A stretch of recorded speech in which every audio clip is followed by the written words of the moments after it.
Hello प्यारे बच्चों, आज फिर मैं आपके लिए कुछ इम्पोर्टेंट क्वेश्चंस लेके आई हूँ जो 10th क्लास में आपसे पूछे जा सकते हैं। ये पार्ट है आपका बेटा कार्बन और उसके यौगिक। आप सबको पता है कार्बन वाले पार्ट में से बहुत सारा आपका कोर्स कट गया है, फिर भी जो रह गया है उसके बारे में हम बात कर रहे हैं।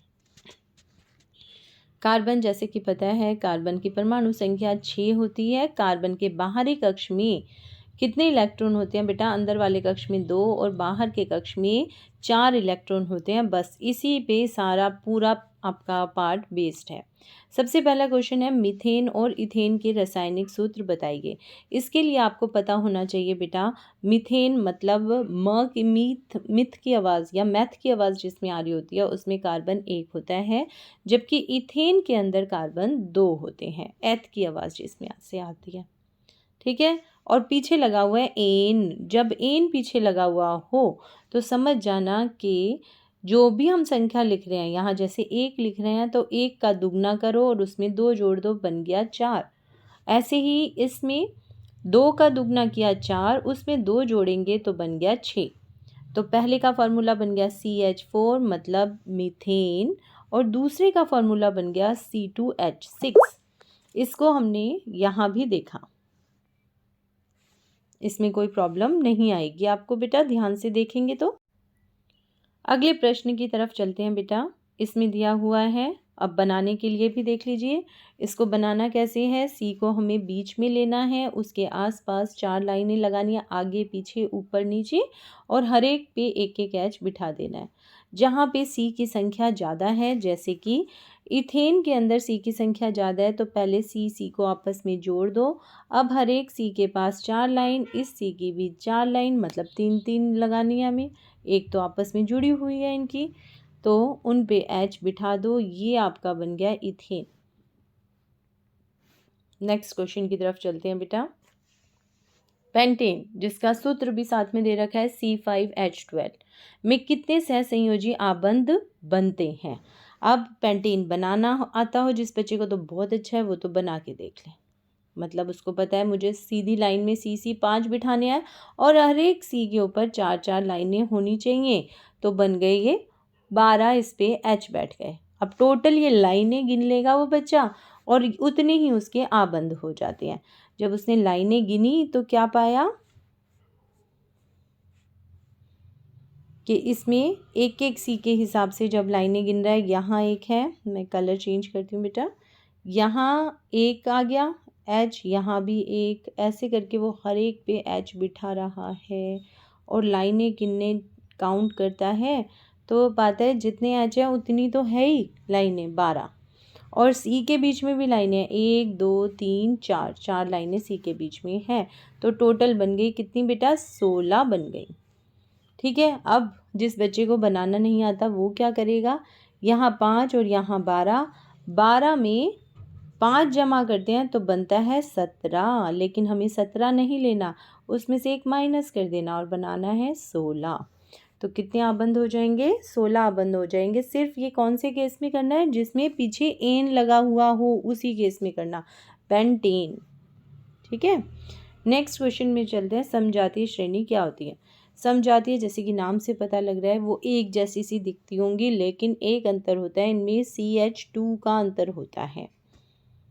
ठीक है, और क्या होता है बेटा, समजातीय श्रेणी के अंदर जो हाइड्रोजन होता है बेटा, उसे कोई प्रकार्यात्मक समूह रिप्लेस कर देता है, उसकी जगह दूसरा प्रकार्यात्मक समूह कुछ जुड़ जाता है H की जगह।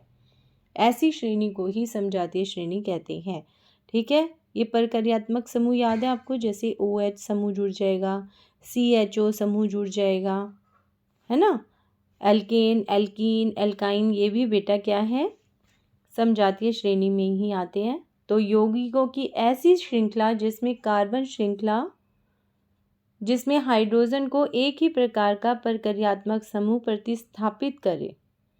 ठीक है, तो ऐसी श्रेणी को समजातीय श्रेणी कहते हैं। और 2 सदस्यों के बीच कितना अंतर होना चाहिए? CH2 का अंतर होना चाहिए। चलिए, दूसरा क्वेश्चन ये पूछता है, ये लिखित कार्बन यौगिक में से कौन से 2 यौगिक एक ही समजातीय श्रेणी के हैं? मतलब एक ही श्रेणी में आते हैं, एक जैसे से होंगे। अच्छा, CH3 कभी होता ही नहीं, इसको तो काट दो। अब देखो, यहाँ O है, यहाँ O है, यहाँ C है, यहाँ भी C है, यहाँ H है, यहाँ भी H है, ये दोनों हो सकते हैं, इसका मतलब अभी चेक करेंगे। अगला देखो O2, क्या O2 जैसा कोई है? नहीं दे रखा है, इसको भी काट दो। यहाँ देखो C2H6 है, इसके जैसा कोई और है ही नहीं, ये तो पहले ही कट गया था कि ये होता ही नहीं है, और ये भी कट गया। अब कौन बच गए? सिर्फ ये दोनों बच गए। अब इन दोनों में अंतर चेक कर लो बेटा, कितना है? C कितने हुए? यहाँ 1 है, यहाँ 2 है, 1 का अंतर। H कितने का अंतर है बेटा? यहाँ 4 का, और यहाँ 6, मतलब 2 का अंतर है। तो ये समजातीय श्रेणी के सदस्य होंगे दोनों। ठीक है, यही आंसर हो गया। नेक्स्ट देखते हैं बेटा। नेक्स्ट के लिए थोड़ा सा रिकॉल करते हैं बेटा। कार्बन का पार्ट जब आप लोगों ने पढ़ा, ये तो इम्पोर्टेंट क्वेश्चन है, ऐसे क्वेश्चन है जो एनसीईआरटी में नहीं है लेकिन पेपर में पूछे जाते हैं। तो कार्बन के हमने अपर रूप पढ़े थे, इसके 3 अपर रूप थे। हीरा, हीरा तो सबको पता है। ग्रेफाइट भी आपको पता है, आपकी पेंसिल्स जो है उसके आगे की जो लेड है वो इसी की बनी हुई है ना, जो लेड लगाते हो आप। ठीक है, हीरा, ग्रेफाइट और फुलेरिन, है ना, ये हम सब ने याद कर लिया था पहले ही। अब ये कह रहे हैं इसके जो ये अपर रूप है हीरे का, हीरा जो है कार्बन का अपर रूप है, उसका गलनांक कुछ है, कारण बताइए। क्योंकि इसमें भी सहसंयोजक आबंध है, लेकिन कैसे हैं? मजबूत सहसंयोजक आबंध है, जिसके कारण हीरा जो है जल्दी नहीं गलता। अगला क्वेश्चन है, कार्बन परमाणु उत्कृष्ट गैस विन्यास कैसे प्राप्त करते हैं? मतलब उसे अपने बाहरी कक्ष में 8 इलेक्ट्रॉन पूरे करने हैं, जबकि उसके बाहरी कक्ष में 4 ही इलेक्ट्रॉन है उसका। तो क्योंकि इलेक्ट्रॉनिक संख्या कितनी है बेटा? उसकी परमाणु संख्या 6 है। 6 का मतलब है पहले कक्ष में 2 इलेक्ट्रॉन चले गए हैं और दूसरे कक्ष में रह गए सिर्फ 4 इलेक्ट्रॉन। तो इसको करने हैं अपने पूरे 8 इलेक्ट्रॉन, और ये 8 इलेक्ट्रॉन कैसे प्राप्त करता है? ये सहसंयोजक आबंध बना के ही अपने 8 इलेक्ट्रॉन पूरे करता है। ठीक है, नेक्स्ट क्वेश्चन, कार्बन यौगिक का गलनांक और क्वथनांक कैसा होता है? कार्बन के यौगिक सिर्फ एक हीरे को छोड़कर सबका ही गलनांक और क्वथनांक निम्न होता है या कम होता है। अगले क्वेश्चन की तरफ चलते हैं बेटा। सहसंयोजी आबंध प्रायः विद्युत के कुचालक क्यों होते हैं? कारण ये होता है बेटा, विद्युत जाने का मतलब है कि इलेक्ट्रॉन चलने चाहिए, मुक्त इलेक्ट्रॉन होने चाहिए, इसमें मुक्त इलेक्ट्रॉन नहीं होते हैं। ठीक है, मतलब इसमें आयन ही नहीं होते, ना प्लस के ना माइनस के, इसमें आयन नहीं होते, इसीलिए यह विद्युत का, ऐसे आबंध विद्युत के कुचालक होते हैं। तत्व कार्बन बहुत बड़ी संख्या में यौगिक बनाते हैं, कारण है उसके 2 गुण, एक है चतुसंयोजक और दूसरा है श्रृंखलन का गुण। अगला क्वेश्चन है, 2 कार्बन परमाणुओं को एक दूसरे से 4 सहसंयोजी बंध द्वारा क्यों नहीं जोड़ा जा सकता? बेटा, कार्बन और कार्बन में हमने एक लाइन से जुड़े हुए एकल आबंध देखे हैं, 2 लाइन से जुड़े हुए द्वि आबंध देखे हैं, और 3 से जुड़े हुए हमने कार्बन यौगिक देखे उसे त्रि आबंध का। कहीं भी हमने ऐसे 4 लाइनों से जुड़े हुए कार्बन नहीं देखे। ऐसा क्यों नहीं होता, ये समझिए। अगर हम ये 2 परमाणु ले लेते हैं कार्बन के, और ये इनके बीच में नाभिक है, अगर इन्हें मैं 4 आबंध के द्वारा जोड़ दूं तो इनका आबंध जो है, इसके कारण ये पास पास आ जाने चाहिए, और अगर ये पास आए तो इसके ऊपर प्लस चार्ज, इसके ऊपर भी प्लस, दोनों पास आते ही दोनों में क्या होगा? प्रतिकर्षण होगा, प्रतिकर्षण बल लगेगा और इतनी जोर से लगेगा कि दोनों दूर भाग जाएंगे। मतलब इनका जुड़ना ही संभव नहीं है, ये आपस में जुड़ ही नहीं सकते। ठीक है, ऐसा अणु स्थिर नहीं रह सकता।